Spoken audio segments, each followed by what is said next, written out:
Good afternoon, mwaswera bwanji konse kumene muli tipatsane pano update ya ku America, ku Santiago kumene kundithu kuli tinene kuti Islamic Center.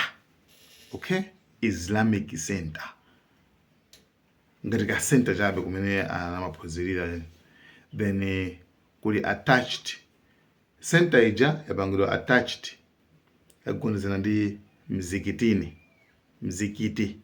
So here's what happened exactly. Tiana tiwiri, wina wa zaka 17, wina wa zaka 19, anatenga galimoto kuyendesa vyu kupita kuti kumalo amenewa. Cholinga cha chimene amapitira kumene kuku ndikufuna kukapha ana amene amaphunzira kumene kuku. Okay, so atafika anayamba kuombera, komano panali munthu mmodzi amene ali ngati security guard woyang'ana ndi amene athamanga ndikupita kukatsekatseka kukalokaloka kumene kunali ana, makalasi onse kupanga prevent kuti anyamata awawa asaphe anawo.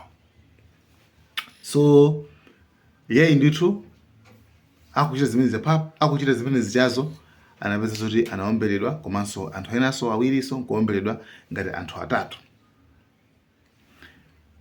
Kenako nkhani yavuta, anaja kwaya galimoto kuyamba kusowa kuthawa, koma sanakafike kuti ali ayi, anafika pena pake okhaso nkuzomberaso. Anaja wina wa zaka 17, wina wa zaka 19. Ana amenewa mpingo wawo ndi wa Chikhristu, komano sikuti Chikhristu chimaphunzitsa zimenezi. Chikhristu chimaphunzitsa chikondi, sichiphunzitsa kuti anthu azipanga mchitidwe wochigawenga ngati umenewo. So ndimafuna mutengerepo maphunziro angapo pa incident imeneyi.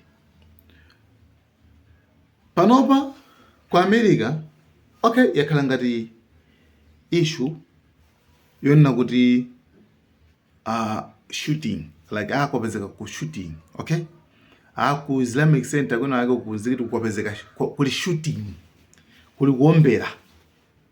Okay, olo pofusa anthu pofusa Trump anangoti kuli shooting. Thank you very much. Any questions of these brilliant people? Yeah, please go ahead. Go ahead. Yes. The white? Yes. Mr. President, on the IRS, They're giving a briefing on it a little while at the mosque. They're giving a briefing, and it's a terrible situation. I've been given some early updates, but we're going to be going back and looking at it very strongly. Yeah, please. Okay. Chabi. Kuombera.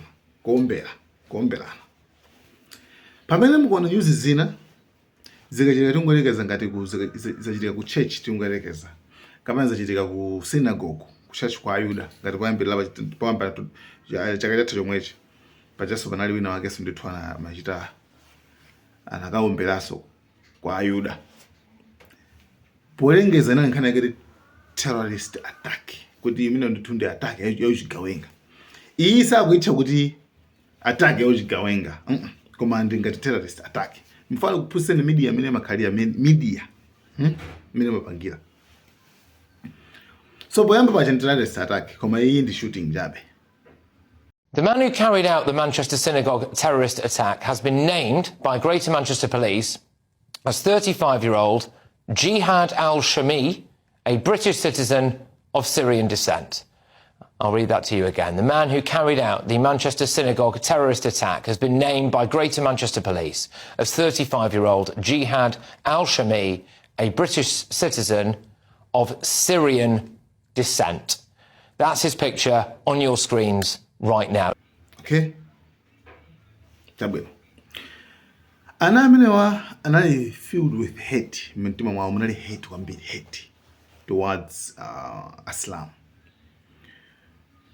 Ana zaka 17 ndi 19 zimene zakuphunzira kuti. You see?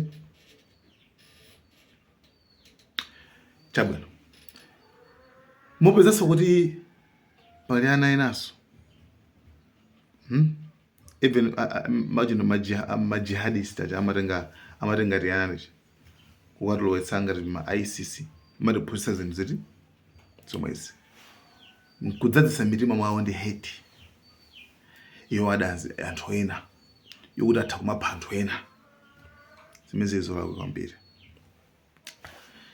Panchitidwe ngati umenewu nthawi zambiri zikamachitika zimafunika zoti pazikhala effort yopanga condemn both sides kwina kulikonse, kaya ochitayo akhala Msilamu kaya ochitayo akhala Mkhristu, because if we believe ngati timakhulupirira kuona kuti zipembedzo zathuzi sizimapanga encourage sizimalimbikitsa uchigawenga ngati umenewu, it's our duty ndi udindo wathu ifenso mano kumapanga condemn kumadzudzula zinthu zimenezi komanso kumakhala distance kuti akuluakulu ife zimezi tili nazo kutali awo apanga chifukwa cha amene zawo zimene zakwawo zimenezo ndagogo ake, koma ife ngati achipembedzo chathu wa Chikhristu zimenezi sizathu. Asilamuso zikachitika chimodzimodzi ife chikhera chimenechi si chathu, kuti zinthu zingati zimenezozo zipangidwe zikhale pa mbalambanda. Myuda wina wake ndithu anauza wana wake amaonesa pa nthawi imenezi zimachitika amapatsa lesson, atapatsa lesson anapereka lesson to the world kuti muona zikuchitika zija muona zikuchitika zija zili bwinobwino kuti azi ndi zolakwika. This is wrong. You understand? I mean, mutasa kuona kuti ka video kaka makamba zokuzana am shooting. No. Tizinana kuti terrorist attack, okay? Ngakhala media kukhangata kuzipepusa pamwe kungoti shooting. And move apa sipachudwa mpingo nolosa apa. Bwana sipachudwa mpingo nolosa. Anyway, tinene pano kuona kuti lesson imene apereka akuluwa amuuza mwana kuti amauza ana awo awiri kuti zikuchitika ndizabwino ayi ndizoyipa tisimanga condemn. Ndamaphunzitsa anthu enaso kuti zomwe zikachitikanso kayapanga Myuda kayapanga Mkhristu kayapanga Msilamu, let's teach our kids kuti zimene ndizoyipa, chifukwa the moment you are celebrating zochita bwino apa amene acha, what happens is izizi zimene zimapangitsa ana awa tsopano kuti azikoya magalimoto azikaphulitsa bwino wake azikaphaza nzawo. So this is the beautiful video I've ever seen. Okay, this is very, very beautiful. There is an active shooter right now in that area. We have seen over the last few minutes footage of people being evacuated from the building. You see what looks like some of the school children crossing the street right now away to safety. I'm curious, what do you guys think about what happened at the mosque? Very bad. Why? Because you can't go shooting innocent people. It seems obvious, right? Yeah. This, by the way, is how we educate our children. And I hope that, God forbid, the next time something happens to the Jewish community and an act of terror is perpetrated on them, Muslims will come out and talk to their children about it and talk to them about how it is not okay and to condemn it. Shalom. Guys, watch it. Thank you so much. Malawian cameras.